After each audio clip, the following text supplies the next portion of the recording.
Bonjour, aujourd'hui nous allons évoquer deux thématiques. La première sur la conjoncture mondiale. On a eu les résultats le 1er décembre d'un certain nombre d'enquêtes menées à travers le monde.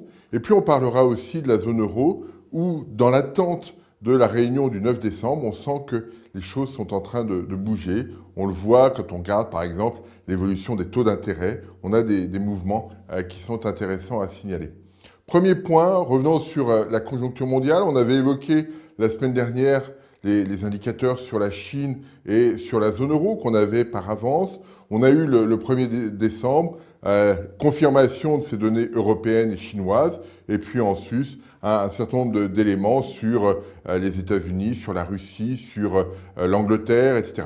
Donc quand on prend en compte toutes ces données, quand on essaye de les synthétiser, on peut les regrouper par grandes zones, et c'est ce qu'on voit sur ce graphique ici. Vous avez les indicateurs sur l'économie mondiale, sur les États-Unis, sur le Japon, sur les BRICS, Brésil, Russie, Inde et Chine, sur la zone euro et sur l'Angleterre.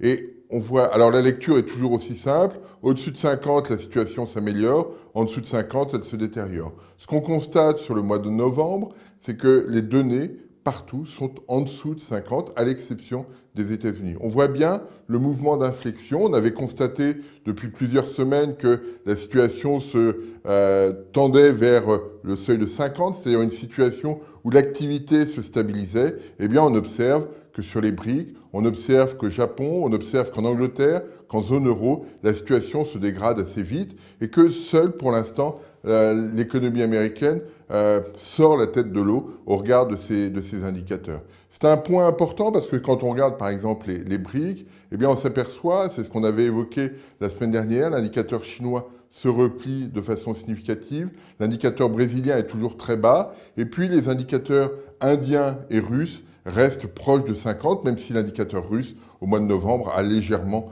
rebondi. Donc on sent bien, à travers ces enquêtes, à travers ces indicateurs, que l'activité des pays émergents est un petit peu moins robuste qu'il y a quelques mois et que cette activité un peu moins robuste ne permet pas d'imaginer une impulsion forte du commerce mondial vers les pays industrialisés. C'est ce point-là qu'il faut retenir. On constatera aussi la très grande faiblesse de l'économie anglaise, faiblesse qui vient de deux choses. La première, c'est la fragilité constatée sur la zone euro. Les échanges entre l'Angleterre et la zone euro sont extrêmement importants. La fragilité qu'on a évoquée à plusieurs reprises de la zone euro pénalise l'Angleterre. Et puis, il y a aussi, outre-Manche, une politique budgétaire extrêmement restrictive qui pénalise l'ensemble de l'activité. On l'avait évoqué déjà sur l'emploi. On a là une autre illustration de ce phénomène.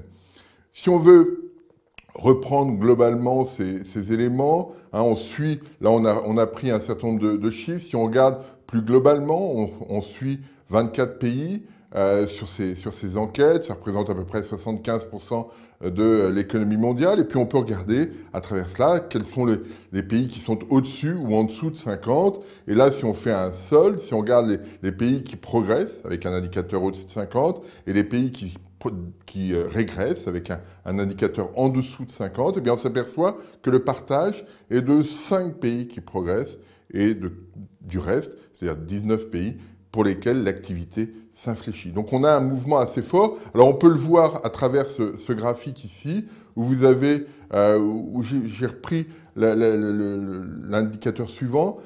Je mets plus 1 quand l'indicateur est supérieur à 50, moins 1 quand il est inférieur à 50, et je pondère par le poids de chaque pays dans le PIB mondial. Et on voit qu'effectivement, le chiffre du mois de novembre chute de façon significative. On avait eu un léger bond au mois d'octobre, mais au mois de novembre, l'indicateur chute de façon significative et reste malgré tout dans des zones relativement modérées dans la baisse, parce que les États-Unis sont en hausse. Mais tout le reste très négatif. Voilà, ça c'est une mesure, une visualisation qu'on peut avoir. Alors juste un point sur les États-Unis, parce que c'est un indicateur, c'est un pays qui a un poids considérable dans l'économie mondiale. on a eu l'indicateur ISM, celui qu'on présentait tout à l'heure, qui a rebondi de façon significative. Et ce qui nous intéresse, c'est l'évolution, la dynamique des commandes de ce pays. Et vous avez ici l'évolution du ratio nouvelles commandes sur stock dans l'enquête ISM, et vous avez en bâtonnet l'évolution du PIB. Ce qu'on constate sur les chiffres du mois d'octobre et du mois de novembre, c'est qu'on a un rebond du ratio significatif qui traduit probablement une activité qui reprend un peu de vigueur aux États-Unis. Et ça, c'est plutôt une bonne nouvelle, parce que si effectivement l'économie américaine va mieux, eh bien l'ensemble de l'économie mondiale pourra éventuellement aller mieux. Donc on a là un signal intéressant. Mais globalement, attention, la situation globale, de l'économie globale, reste fragile. Deuxième élément sur la zone euro, on voit, vous savez que le 9 décembre, il y a une réunion qui va se tenir. On attend beaucoup d'annonces à cette date-là. Et on voit depuis quelques jours beaucoup de propositions qui sont faites. On sent que les choses évoluent, les choses bougent. On est en phase de négociation entre toutes les parties prenantes, les différents pays, la BCE, le FMI qui intervient également. Et on voit bien que les propositions sont de toutes sortes. Alors on a évoqué la possibilité de changer les traités, de modifier les traités pour permettre à terme une coordination budgétaire plus intense. Ça, c'est une proposition qui a été faite notamment en Allemagne. On a vu aussi des propositions pour faire des accords bilatéraux, pour aller plus vite que le traité. On a vu également le FMI qui pourrait s'impliquer dans la résolution de la crise européenne. On a vu que la BCE aussi bougeait, modifiait sa position progressivement. Donc voilà, tous ces éléments se traduisent par un phénomène très simple qu'on voit ici, c'est la réduction des spreads. Ça veut dire que pour l'instant, les investisseurs considèrent qu'il pourrait y avoir une solution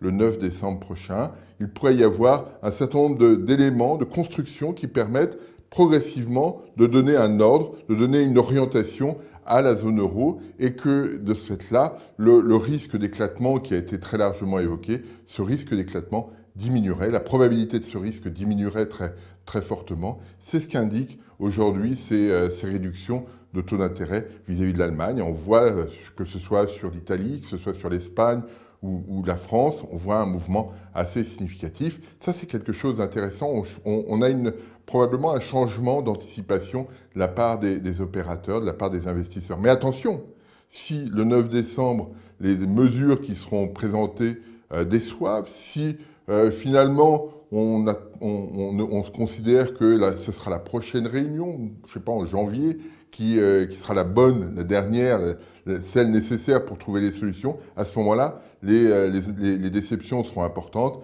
et le mouvement convergent qu'on observe sur les taux d'intérêt pourrait à ce moment-là retrouver une allure beaucoup plus éclatante, si je puis dire, divergente, et ça serait dramatique. Donc le 9 décembre, les attentes sont extrêmement fortes, les investisseurs commencent à appréhender des solutions, et c'est ça aujourd'hui qu'il faut regarder et voir effectivement, être très attentif à ce qui se passera le 9 décembre pour voir si les solutions apportées permettent d'aboutir et de réduire de façon significative le risque d'éclatement de la zone euro. Je vous remercie.